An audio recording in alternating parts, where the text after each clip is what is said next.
Санкт-Петербургский аграрный университет. Дамы и господа. Ladies and gentlemen, my speech will be devoted to some expansion of the agenda that has been identified.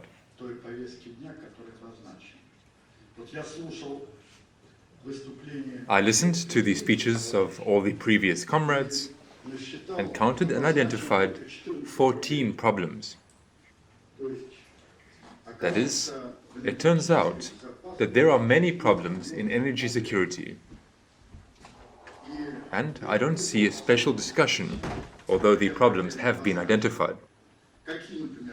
What are these problems? For example, for some reason, the prices for energy resources now go up and now go down. Because of this, a political crisis occurs.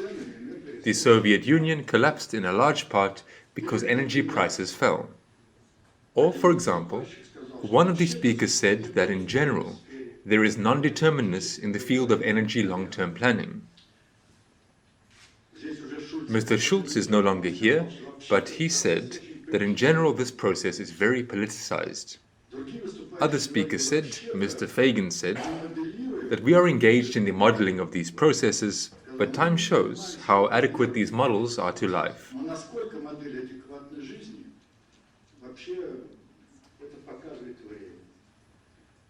I will not list all the problems. I will only say the following. Yes, we are engaged with energy security here, but the energy sector is only one of the many sectors of any economy, both international and national. And there are many other sectors of economy. And what connects all sectors? The credit financial system. Vladimir Fagin is the head of the Institute for Energy and Finance. This means that there is already such an institution. How are they connected? And my speech will be devoted exactly to this. How is the credit financial system connected with the energy sector, with the energy supply of this multi-sectoral international economy? The task of the credit financial system is to set the multi-sectoral economy in such a way that it works without crises. What are we seeing? In the past century alone, how many colossal crises have we had? Starting from the crisis of 1929.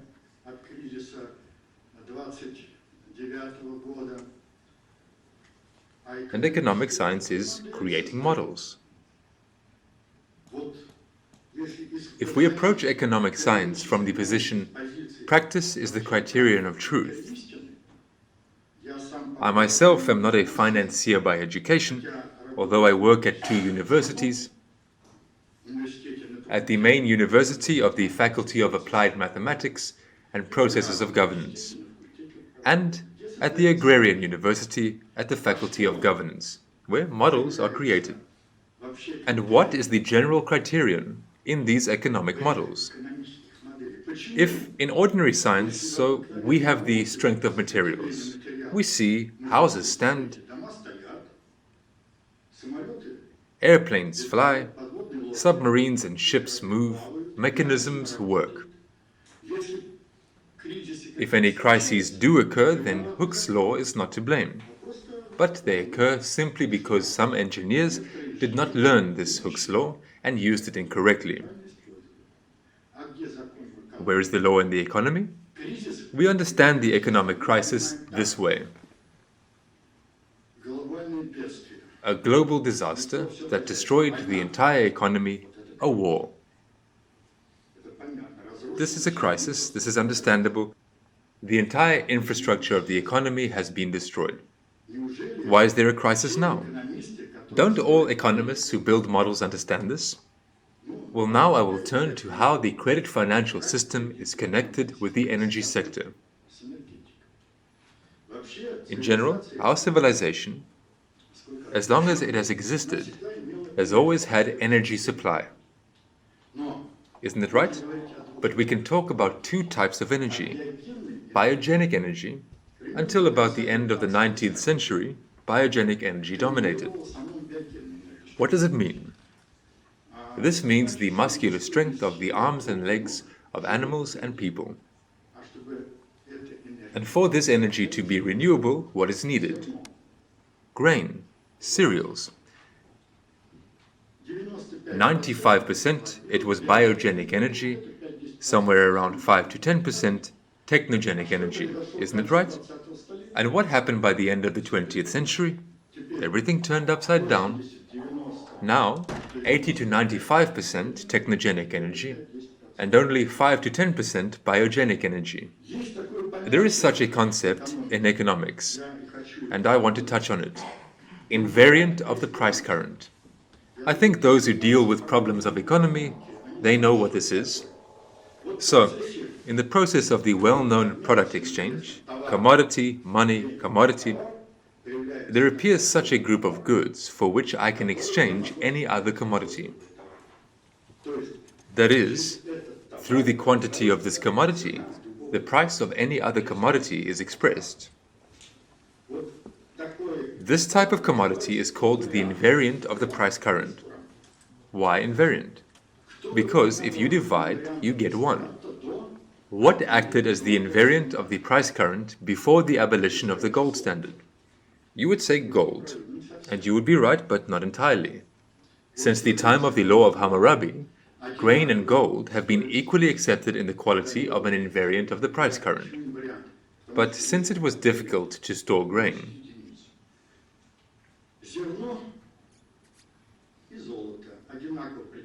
it was denied being in the quality of an invariant of the price current.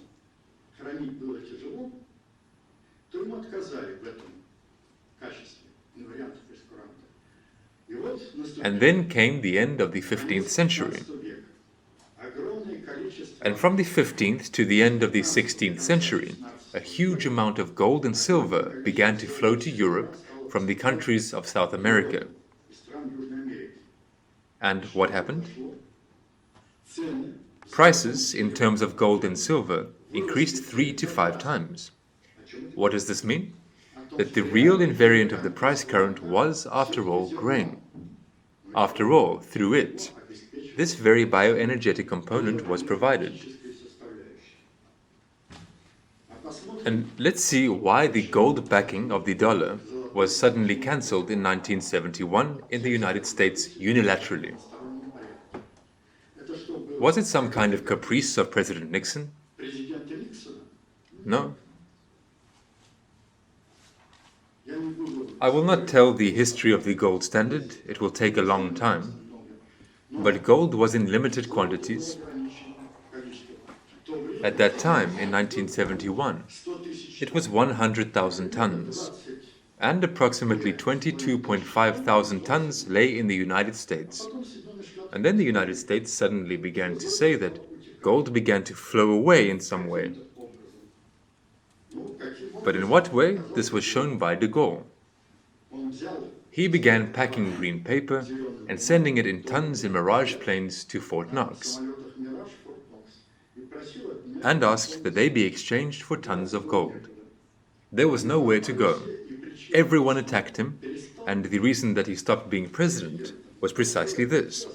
And everything else, this is trifles. And in America, they realized either they will get rid of the gold backing of the dollar, or their system will collapse. And what has happened over these 40 years? Relatively speaking, since 1970.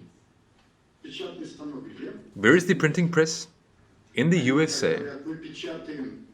They say, we print dollars faster than the Arabs pump oil. They print green paper, and energy resources go there for this green paper. If, though, we approach this question from the standpoint of the effectiveness of the system, we all here from the school physics course know that the effectiveness of any system, this is the amount of output referred to energy, a certain energy conversion efficiency.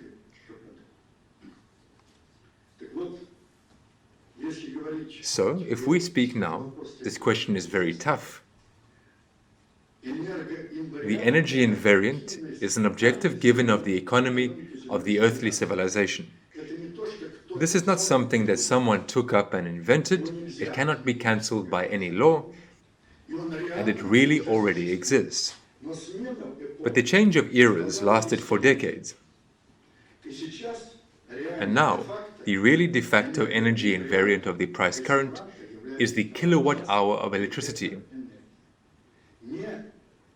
Not tons of conventional fuel, but a kilowatt hour of electricity. If you look at the data on the world's generation of electricity, they are published. I have the data for 2008. The world generated 20 trillion kilowatt hours of electricity in 2008. And there is a distribution for all 200 countries. Who has how much electricity? So, 5 countries: the United States, China, the European Union, Japan, Russia. Out of these 20 trillion, 2/3, 13 trillion. The United States, 4.2 trillion. China, about 3.2 trillion. The European Union, altogether, 3.1. Japan, 1.2. And Russia, 1 trillion. That is, de facto, this very kilowatt hour of electricity is actually present as an energy invariant. I don't know if you've heard about this prediction by Arthur Clarke. He said that by 2016, all currencies will be abolished and there will be one global currency, the kilowatt hour of electricity. And here they say, we are planning models from 2008 to 2030. And how can you plan if some modern financial systems are not provided by anything? And society with some kind of stupid trust has accepted this green piece of paper, the dollar, as an invariant. How many dollars have they printed? The estimates are different. Some say 500 trillion, some say 50. Electricity tariffs are governorially significant. Someone here tried to raise this question. Here is a question for everyone present, especially from the European Union. Who can answer such a question? Why is the kilowatt hour in the United States and in the EU countries approximately 5, 6, or even 10 times higher than in Russia, China, etc.?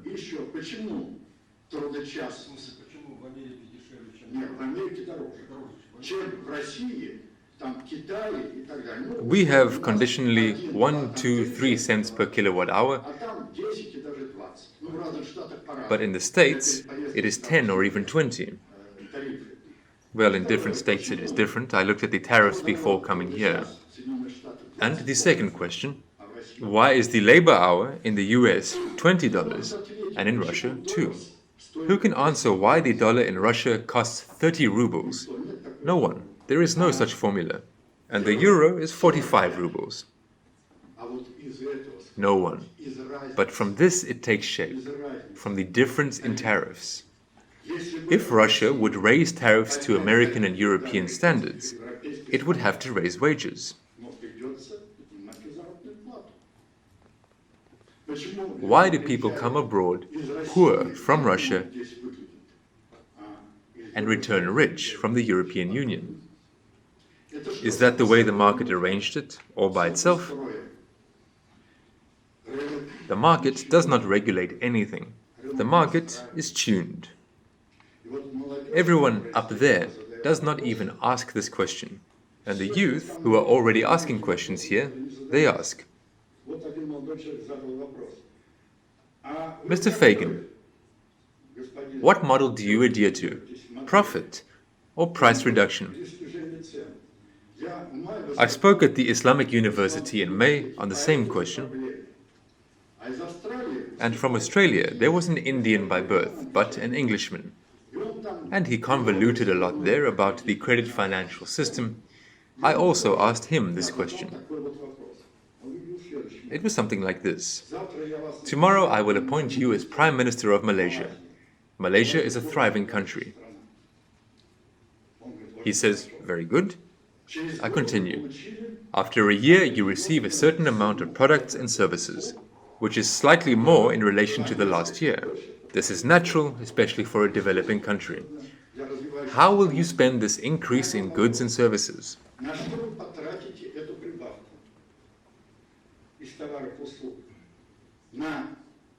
Will you print money on this amount of goods and services, or lower prices?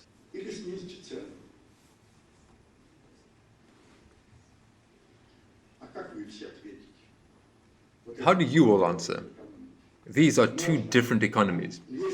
If you print money, then probably we here are all adults and understand that money tends to pass from the pockets of those who work into the pockets of those who know how to make money. There you have an evaluation of a Nravius approach. I belong to the group that develops all the proposals. We believe that there is no economic science, because all economic models now, if the science existed, crises would be predictable, but they are unpredictable. And the problem of humanity is still ahead. We will have to create a real economic science, the criterion of which will be the same as for all sciences. Practice is the criterion of truth. I do not want to offend anyone from the doctors of economic sciences here, but if they approach this question really diligently, and they themselves know that it is one thing to serve the elite, to solve its problems, and it is quite another thing to establish a world economy or the economy of this or that country.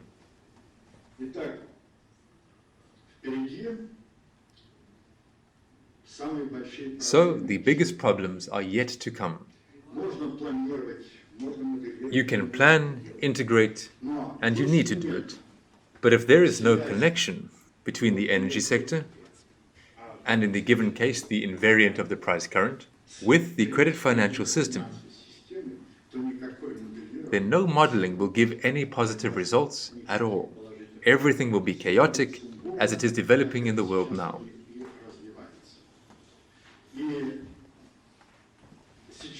And now the youth are very interested in these problems. Whether the powerful of this world want it or not, these youth will make them turn precisely to these problems.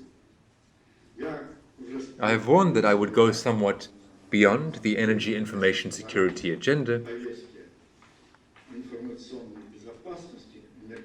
but I propose to discuss this problem as well, which I have outlined briefly. There is yet such a moment. There is also a base of the price current. This is a group of goods, a significant increase in prices for which sharply raises the prices of all other goods.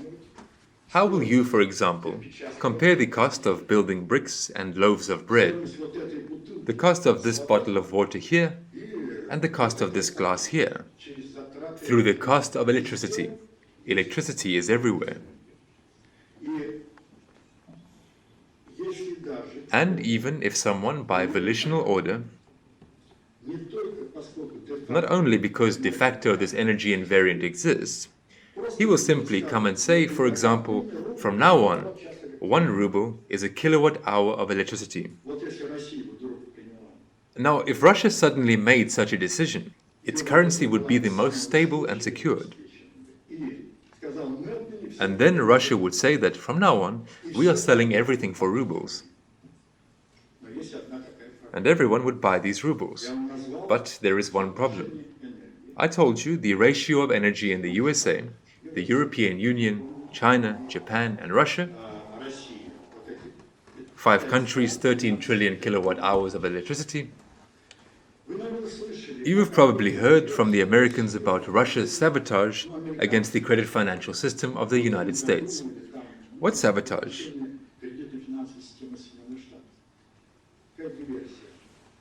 Yes, apparently when trying to add up these 3.2 and 1 trillion, they also wanted to invite Japan. It will be 5.2. Only then such a group of countries can make this energy invariant not only de facto, but also de jure. But China and the United States are like the two Nanai boys. So nothing came of it. Dear ladies and gentlemen, today we are talking first of all about traditional energy sources, about oil, gas. I would like to touch upon the question of bioenergetics, since the future belongs to this area. And Europe, the European Union, are very actively involved in this, and in Russia too. Under this is understood, first of all, a sector that simultaneously solves the problem of obtaining fuel from biomass and the problem of environmental protection. And if you look at the capabilities of Russia in bioenergetics, which is a big strategy, then Russia has unique possibilities in the field of production and biomass. I will not give figures here, they were prepared on my slide. Also in land, we have 12 hectares for each resident, and agricultural land is 7% of the world's land. This is 23% of the world's timber reserves. And bio-containing waste of the agricultural sector is in the order of 773 million tons. All this suggests that if we talk about the energetics of the future, then in the sphere of bioenergetics, Russia's possibilities are also generally colossal. And depending on the concentration of bioenergetic raw materials, projects on the territory of our country are possible, both small ones related to the development of energetics, and large projects for cities and fairly large settlements. The question of bioenergetics has two problems: the reproduction of biomass and its processing. Therefore, in terms of reproduction, Russia today is objectively out of competition, and in terms of reprocessing, here, in my opinion, the prospect of interaction between Russia and the European Union is very interesting. This is beneficial not only politically, in terms of bioenergetic and energetic in general independence, but also in terms of simply business. I'll give you an example. Our university is currently preparing 2 projects, a plant for the production of pellets and for the processing of peat in the Pskov region. The Zayachiv spur deposit. Only one deposit contains 48 million tons of peat. In general, 47% of peat reserves are located in Russia. Thus, Russia, both in the era of oil and gas energy and in the future, remains a leading energy power. And of course, in my opinion, those communities that will study the Russian language will benefit. And it is no coincidence that today the discussion on energetics flows predominantly in the Russian language. And I would like to say that, of course, energetics is not just one of the technical problems, but it is a question of the stability of the world economy.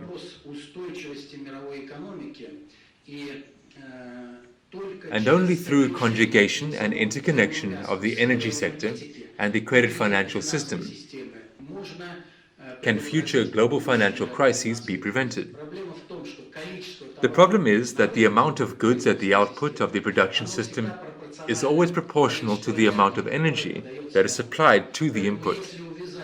Therefore, if we link the volume of emission of monetary mass with the energy supplied to the input of the generating system, then we will get a stable financial system. Since the amount of money mass, it will ultimately be linked to the amount of commodity production. And the absurdity about which today has already been spoken will be eliminated when there really exists the possibility to conduct the emission of the leading currency unprognosably and unpredictably.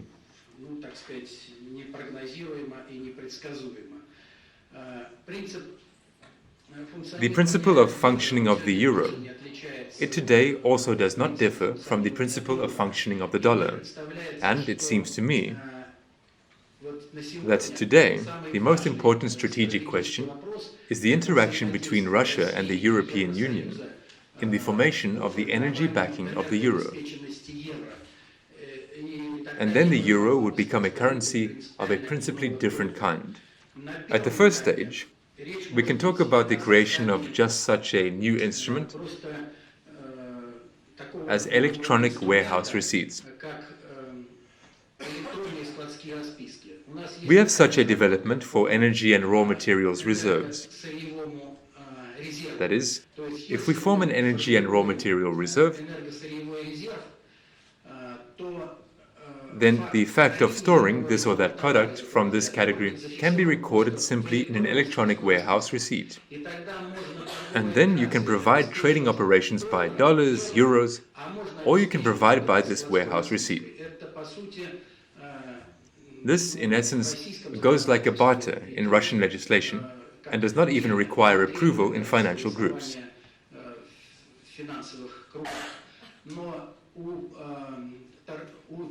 But for those who make transactions, there will be an alternative, say, to conclude a contract in dollars, euros, or in these electronic warehouse receipts. That is, in fact, in a concrete product. That is, in 3 years, I want to get 1,000 tons of oil. It is not known what will happen to the euro, what will happen to the dollar, but oil will remain oil. There are the variants we have worked out today, the possibility of creating such a supranational means of payment, which would be guaranteedly back and non-inflationary. That is, it pre-knowingly has commodity coverage, since it is simply a warehouse receipt. Today, you know, these processes are developing very actively. And there is also the Cuban-Venezuelan barter currency initiative. Thailand's developments on creating a currency reserve in the form of rice are known. That is, Europe, together with Russia, could lead these trends today. And I want to say that today, an initiative group of developers of such a project, in essence, as an alternative to the losing its purpose US Federal Reserve System, has been formed in St. Petersburg. And if the European Union is interested, we are ready to provide scientific methodological support in solving these questions. Thank you for your attention. Everything sounds beautiful, but as you know, the backing of the gold standard began with the development of silver in the newly discovered America as a base for exchange. Is this not a return to the Middle Ages, what you are proposing?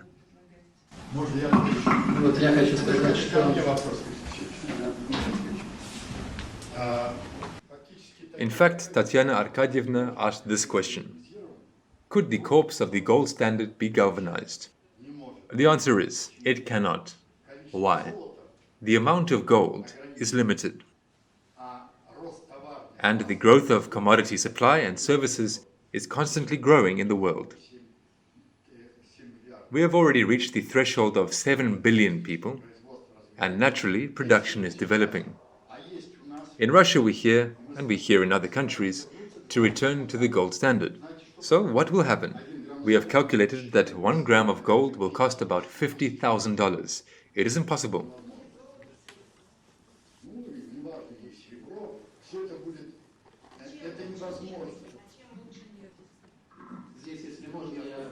Here we are talking not just about oil and gas separately, but about the energy supplied to the input into the energy system. And why is it better than gold? And it is better than gold in that the amount of energy supplied to the input into the production system, it is always proportional to the amount of goods outside. So the amount of goods outside has nothing to do with the amount of gold.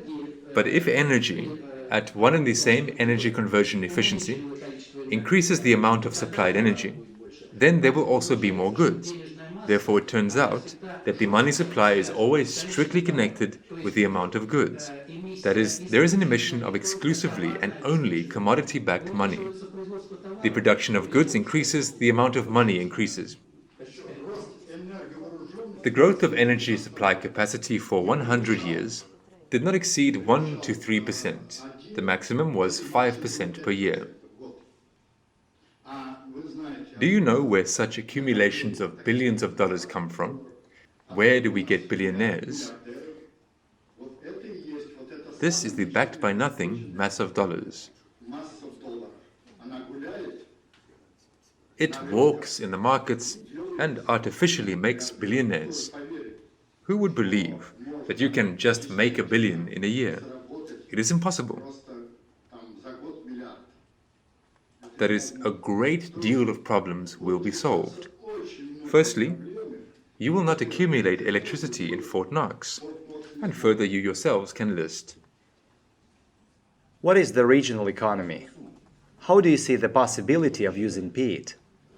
Now there is a big question in the watering of peat bogs. This is a great amount. Nobody counts this amount. How to make a kilowatt hour the world currency? I will name a few numbers. In Soviet times, we had 220 enterprises, employed 96,000 people, and mined about 50 million tons of peat. Today we are producing 4 million, 12 times less. And of course, everything that was mined was abandoned, and this leads exactly to the consequences that you mentioned. But why was it abandoned? Because peat processing technologies have not received any significant improvement. We must admit that we don't have these technologies.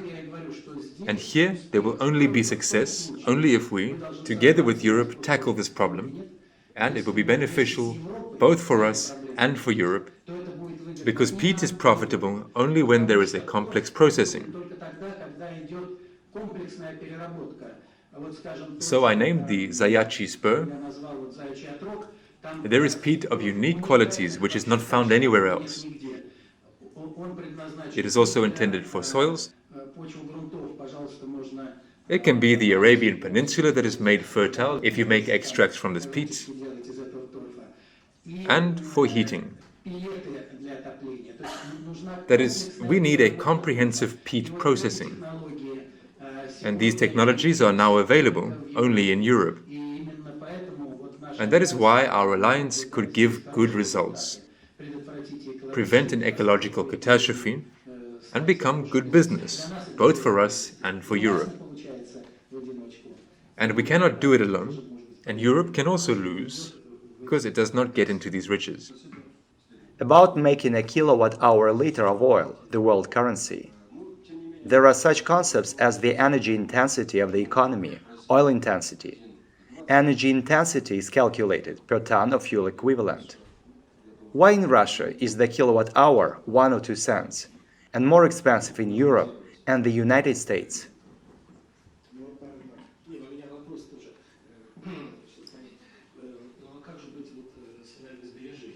What about savings? That is, funds are invested in energy saving. But at the input, less result is obtained, sometimes more at the output.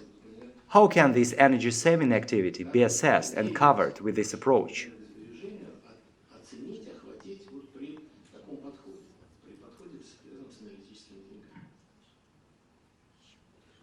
I did not say for nothing, not a conventional ton of fuel, but a kilowatt-hour of electricity. This is a universal invariant now in the modern era. How to deal with savings? Nothing changes. As now we save energy, so it will be necessary to save it. Will this be done free of charge? I invest in saving energy and consume less as a result. Explain the mechanism. Хуже стало, кому хуже, у кого денег меньше. Объясните просто механизм, просто об этом не говорили. Если можно, я поясню, О чем идет речь? This is on the assumption that the energy conversion efficiency of the production system is unchanging. The case that you are talking about here is about increasing energy conversion efficiency. If the energy conversion efficiency increases, then naturally you need to count on a smaller quantity. Now there will be more goods. The energy conversion efficiency of the system acquires a conditional formal dimensionality. At the output, production; at the input, energy. Each sector has its own technological advancements. They are taken into account as a whole in the system, the energy conversion of the system, and the gain in the system as a whole. These are not contradictions. The output is changing, but the output it is multifarious. Express the value of what is produced at the output, and there the energy conversion efficiency is constantly changing, because this is technical progress. There are things that may not require energy at all. They take it from the ground or it is renewable. Can all this be somehow calculated? Is it possible to somehow calculate human activity in terms of the effectiveness of everything and the emergence of new products? Technical progress will increase dramatically. We calculated these things on models because what is the problem now? The modern credit financial system is not backed by anything. When you are modeling something, the nomenclature of the entire production spectrum, expressed in financial terms, is nonsense.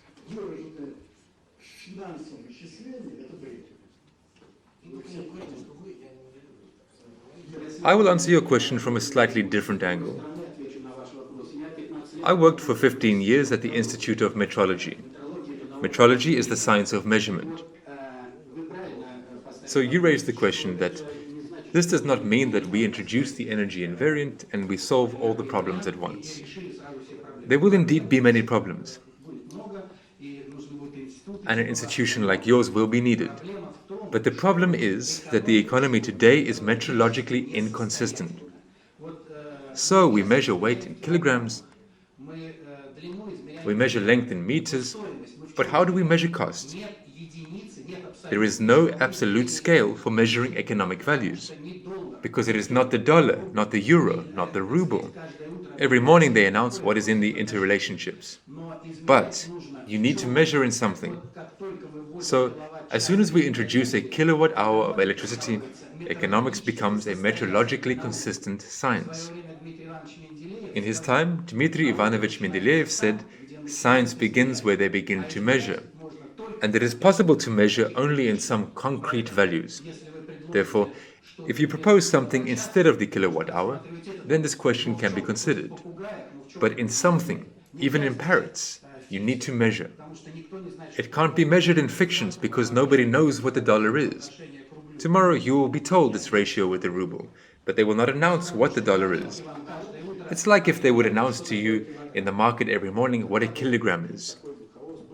Viktor Alexeyevich, you touched upon the problem of developing alternative energy sources in conditions of limitedness of existing energy resources, as well as their negative influence on the ecosystem. And I would like to ask, in your opinion, is there a dependence between an increase in the production of existing energy resources and their supply to the world market, and the development of innovations on the other side, of the integrated use of raw materials in closed production cycles? That is, does it slow down the start of existing energy sources, as for example technological development, innovations, which can of course improve the ecology, the economy? I would say maybe not so much about innovations as we need to understand what it is with us. Is a person for the economy, or is the economy for a person? Because the problem of humanity now is concluded in the fact that we, in general, find ourselves in a real cosmic ship. But we do not yet realize that the globe is a normal cosmic ship. And therefore, if we talk about the economy of the process during the year, This is one economy. If we talk about the existence of our cosmic ship, then the economy is different. And in my opinion, you're absolutely right. When exactly such an alliance as Europe and Russia could raise this problem together in a big way, what is more important for us? To earn money within a year, or to, after all, work out some strategy for preserving our cosmic ship? In my opinion, the second is more important, and it seems to me that the European Union is setting the tone for the posing of these problems today.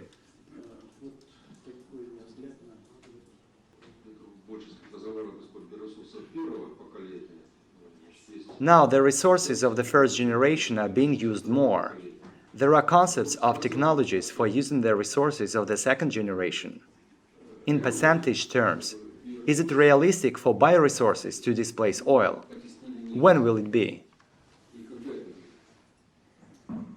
Well, here it depends, of course, on what perspective to talk about.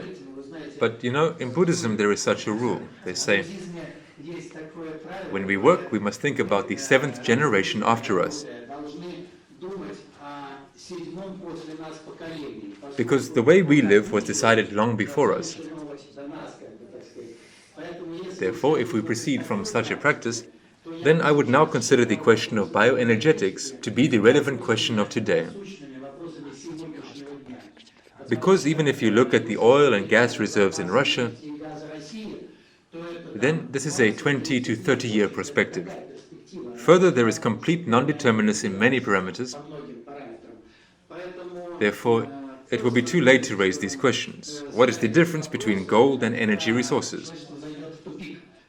They differ in that if you suddenly find out that the gold from the warehouses of Fort Knox disappeared 3 years ago, this will not affect your life in any way. But if you feel within 5 minutes that suddenly less electricity is being supplied, then all megalopolises will freeze in place, and therefore, in my opinion, bioenergetics is a question of today. Maybe I may support you a little bit, representing a small country like the Netherlands. In the 3 northern provinces of the Netherlands, in Energy Valley we call it, we are very much developing biomass.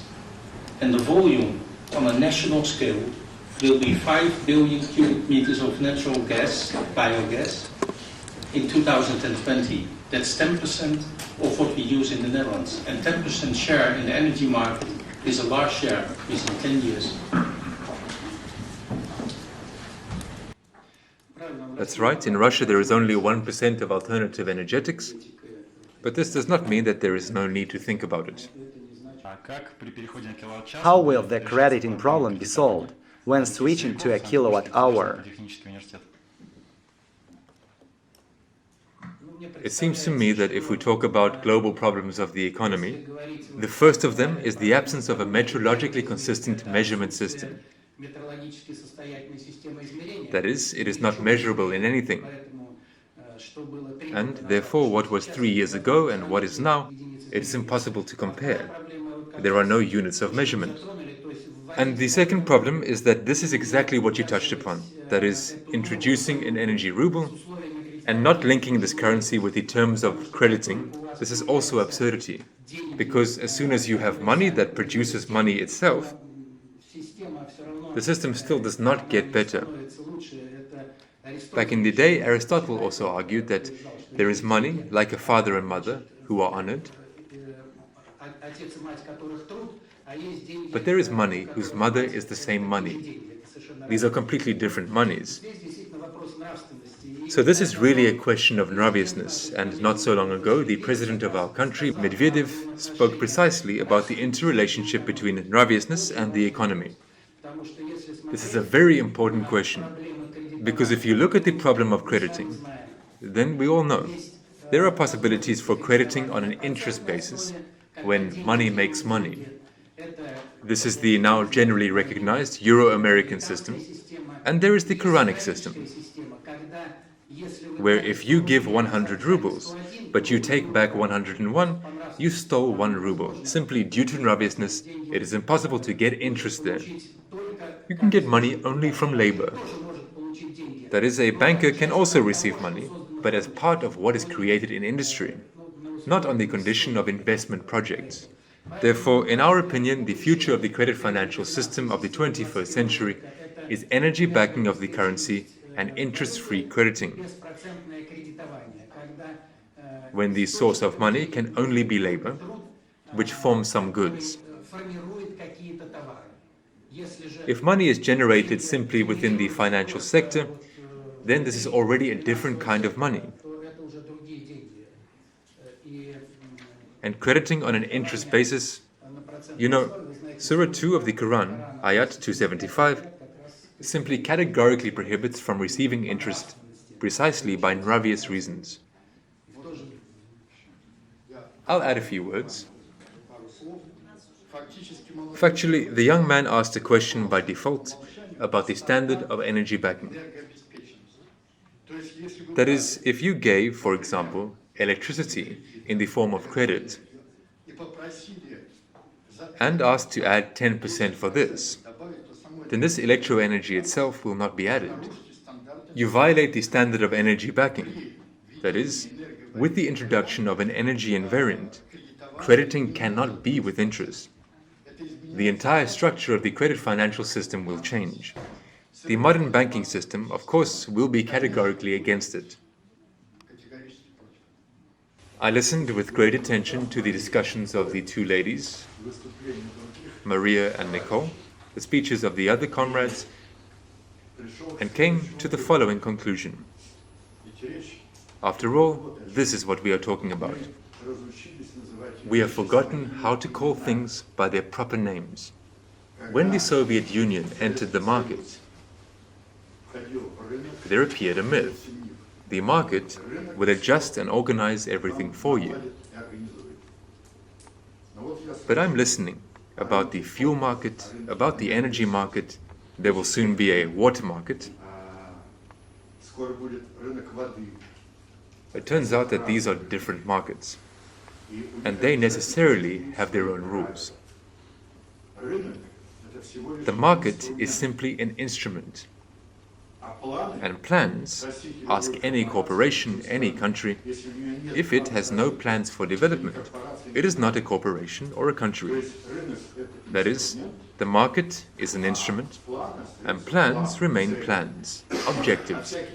And any instrument, in order for it to work well and correctly, needs to be tuned. And factually, the whole discussion boils down to one thing: how to tune this market instrument in such a way that all the objectives that are set, it ensures them, and they are achieved.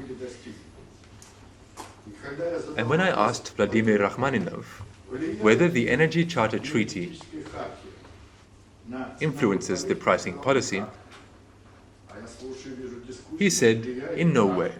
And I listened to the discussions and see that it influences, and how. How does it influence? And about this, there is no conversation. Maria said, I have listened to all sorts of words here. It is all just words, but there is real life. There are suppliers, investors, shops. So I would like that in the final document, something about this is said.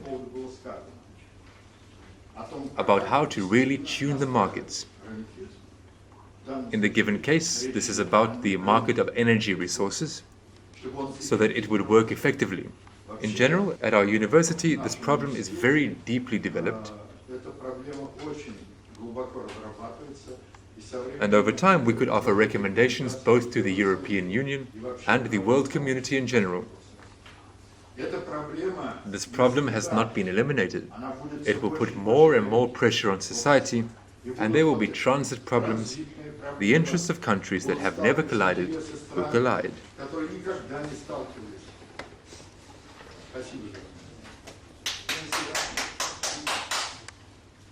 This is not about the introduction of the world currency, kilowatt-hour of electricity, because any person who is familiar with international economic relations knows that the national currency is the most important symbol of national sovereignty, and none of the countries is going to give up national sovereignty yet.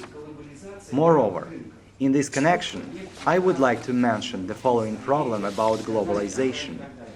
In my opinion, the globalization of world markets is taking place, be it oil, gas, mechanical engineering, and so on. And the regionalization of the economy is increasing. That is, the attempts of the United States to carry out globalization of economies is now failing. And the currency is the most important proof. The Eurozone is strengthening. A common currency of the Arab world is being created. Even Latin America is developing its own currency.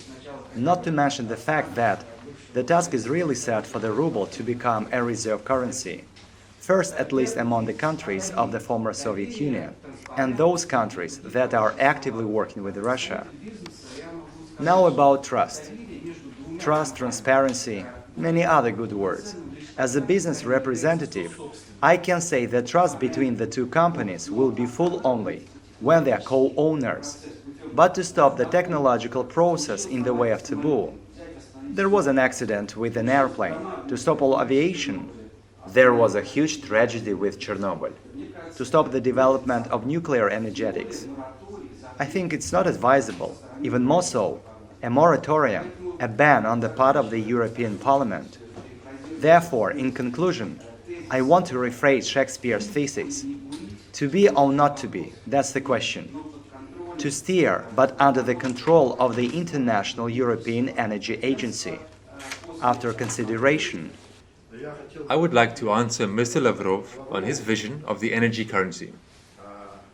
My speech was not devoted to the introduction of energy currency, but to the introduction of an understanding of what the invariant of the price current is.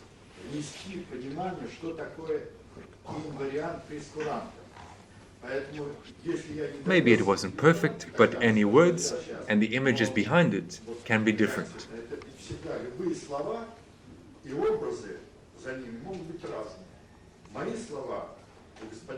So, I will read it so there is no room for ambiguous interpretation.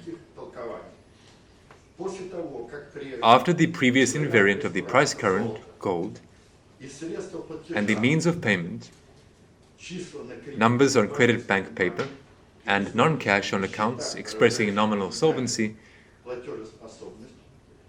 were divided and ceased to be one and the same money, public economic theories lost their metrological consistency,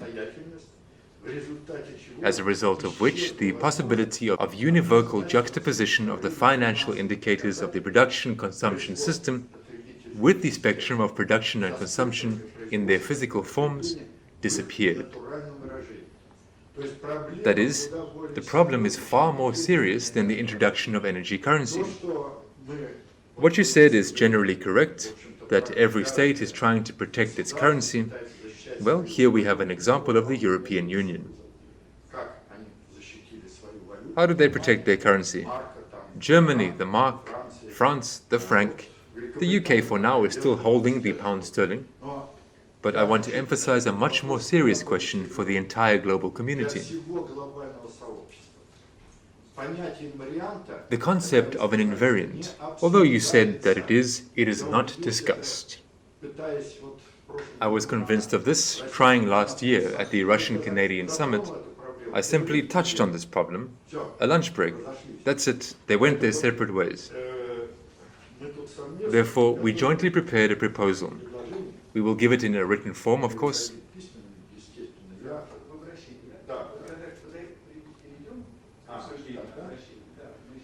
What I have now formulated, is it clear?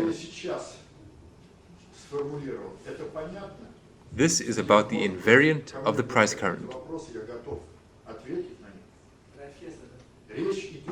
This was formerly gold, but in reality it was grain, since the energy was biogenic.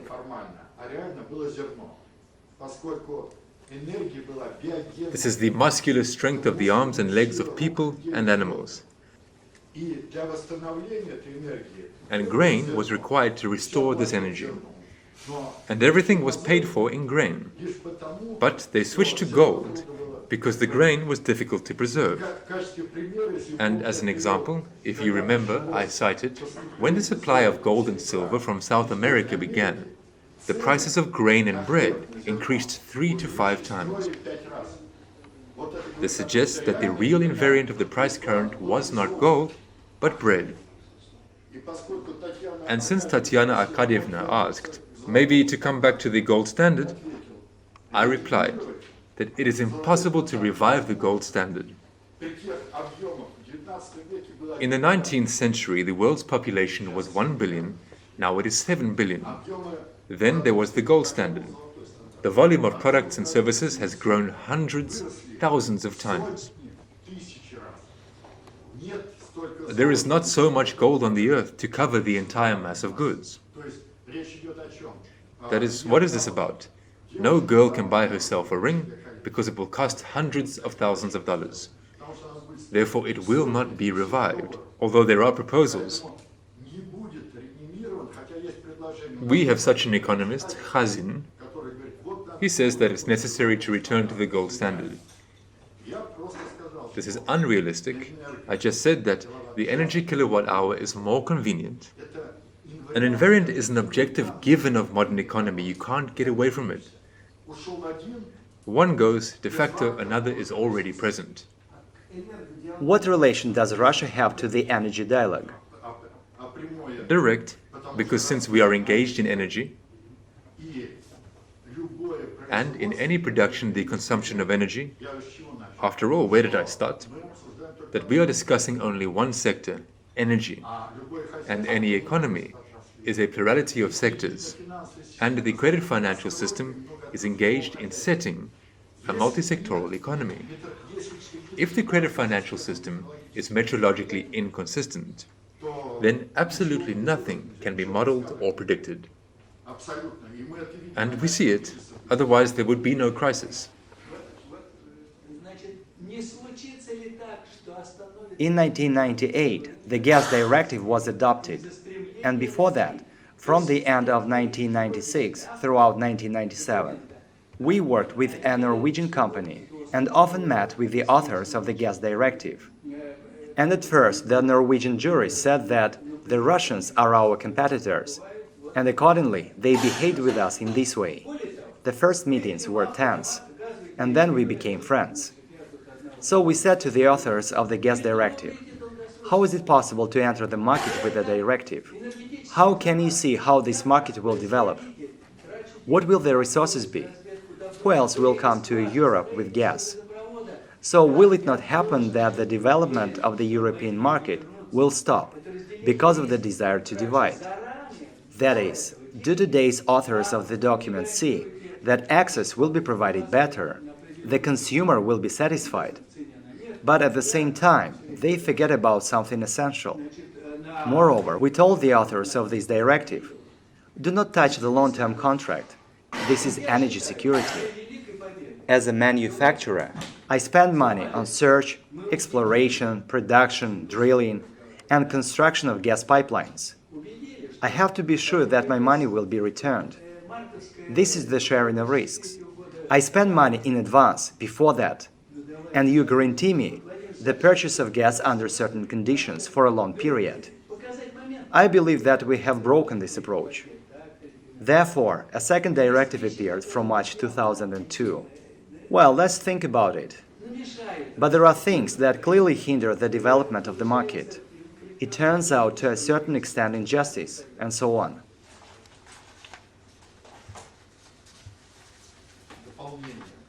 In addition, to conduct a discussion on the possibility of introducing an energy standard for the backing of currencies with the correlation of resource planning and market mechanisms in order to increase the level of security and predictability of the EU-Russia energy cooperation. To organize for these purposes an international scientific and practical conference within the EU-Russia. To instruct to prepare from the Russian side the St. Petersburg Agrarian University and the St. Petersburg State Technical University.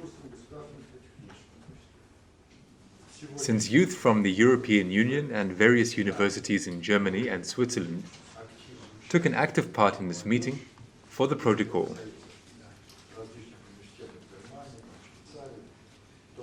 to consider the possibility of organizing targeted training and bilateral exchange of young specialists within the framework of EU-Russia cooperation programs on problems of energetics and stable functioning of the credit financial system.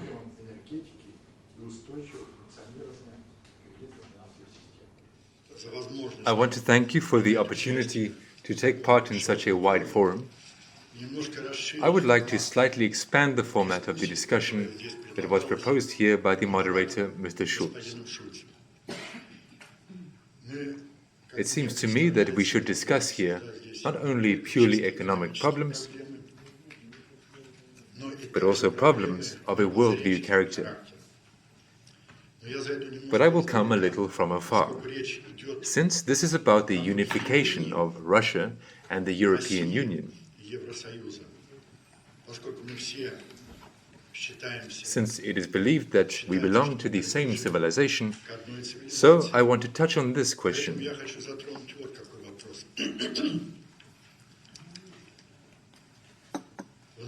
In our country, academician geneticist Dubinin conducted research in 1944 and 1946 with the fruit fly. These studies of geneticists have shown the following: that the city is the strongest mutagenic factor.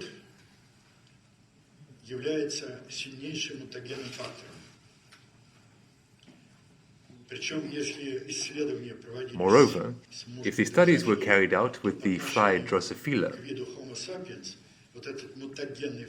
then, in relation to the species Homo sapiens, this mutagenic factor increases 40 to 50 times. That is, the destruction of the chromosomal apparatus occurs. And now, if we take Europe and Russia, then the urban population is over 70%. Now in Russia, according to the census, 73% urban population and 27% rural population.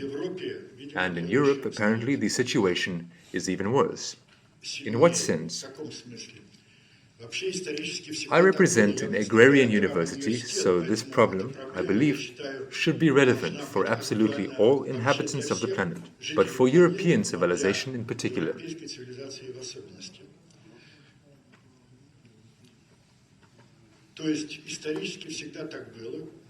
Historically, it has always been so that part of the rural population flowed to the cities. And this mutagenic factor, which is very important, was compensated in some way. But now, when in the advanced countries of Europe and in the USA, agricultural production accounts for 5 to 10%, this factor can no longer be compensated for by the arrival of the rural population in the cities.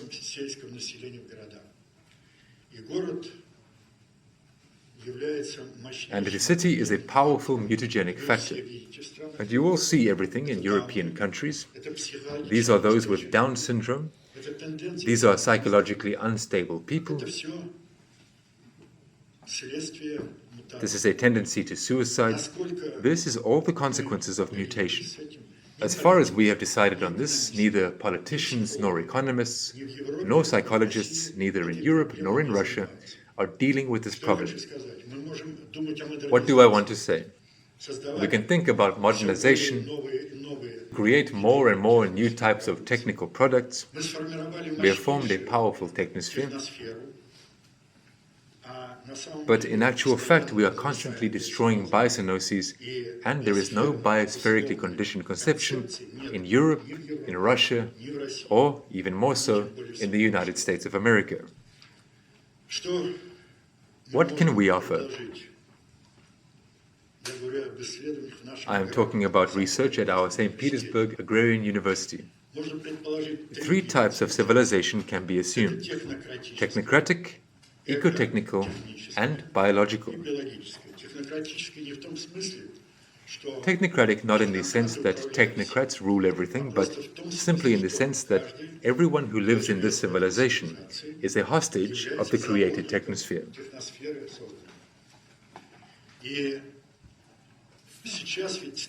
And now the question is, not socialism or capitalism, But the question is much more acute. In general, it was first raised by John Kenneth Galbraith. He was an advisor to President Roosevelt and President Kennedy.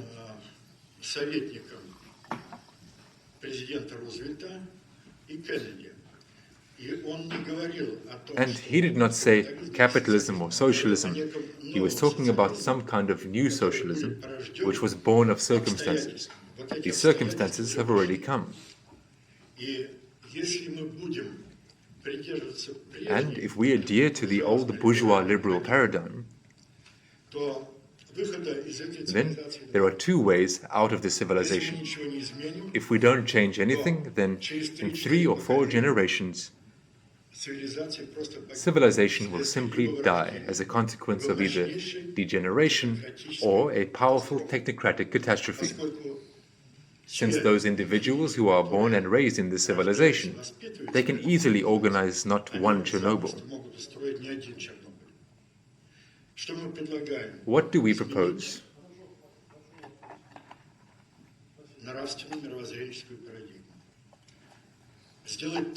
To change the Nravious worldview paradigm. Make it so that biocenosis go to cities. We have 13 cities with a population of 1 million. We have proposed landscape estate construction. What does it mean? First, cities should be small, from 3 to 30 to 50,000 in population, with a cottage type of construction. It is imperative that they be removed from each other at a sufficient distance. The second, the system of education. This system of education, which now dominates both in Europe and in our country, is quotation dogmatic. We need to change to a system of education that would allow all students to master their genetically determined potential already from school, regardless of their origin. This will expand the social base of the governing core to the boundaries of the whole society. Third,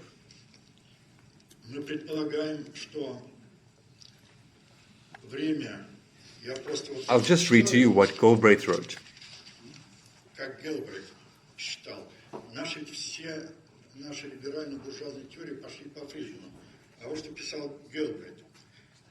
The economy must be managed. The problem is not to manage one economy, but two. One that is subject to the market and one that is planned by its constituent firms. This management is the last step in adumbrating the general strategy of reform. And further he writes, the new socialism allows of no acceptable alternatives. It cannot be escaped except at the price of grave discomfort, considerable social disorder, and, on occasion, lethal damage to the health and well-being. The new socialism is not ideological, it is compelled by circumstance. Now the circumstances are ripe. And now, whether we all want it or not, they will compel us to move to new economic realities, to comprehend them and make decisions based on them. What do I want to say here? Intersectoral balances are essential.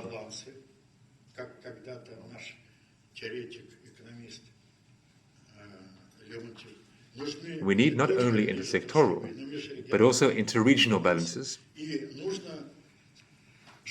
and they need to be in a certain sequence. This alternative, either the plan or the market, is the most stupid. The market is the instrument and the plan is the objective. In the largest companies in the United States, there is no market. The market is only in small companies. There is competition.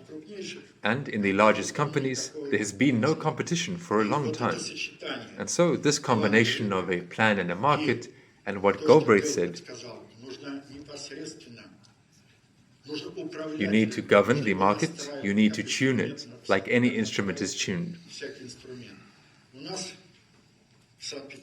At the St. Petersburg Agrarian University, This paradigm has been developed in quite some detail. If there are interested persons here, I have the abstracts of my speech in Russian and in English. Thank you for your attention. I would like to rehabilitate a little the organizers of this forum, who called it the EU and Russia, the human factor, space for modernization. You can always, in any context, reveal directly in that which really is.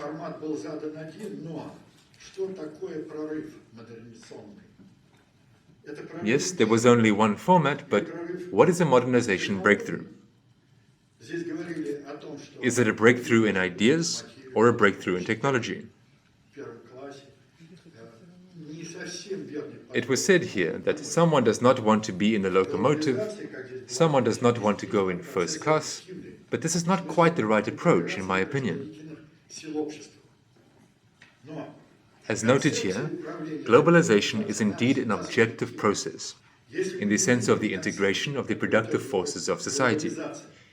But the conception of governance towards this globalization is always subjective. If we don't identify the conception of globalization, then we will not understand anything about what is happening. Behind any conception of globalization, there is always culture. That is, culture is secondary in relation to the conception of globalization. Then what remains for us to reveal? And what culture do we all live in? Russia, Europe? And what has this conception of globalization led all of us to? I understand that I am posing a very sensitive question.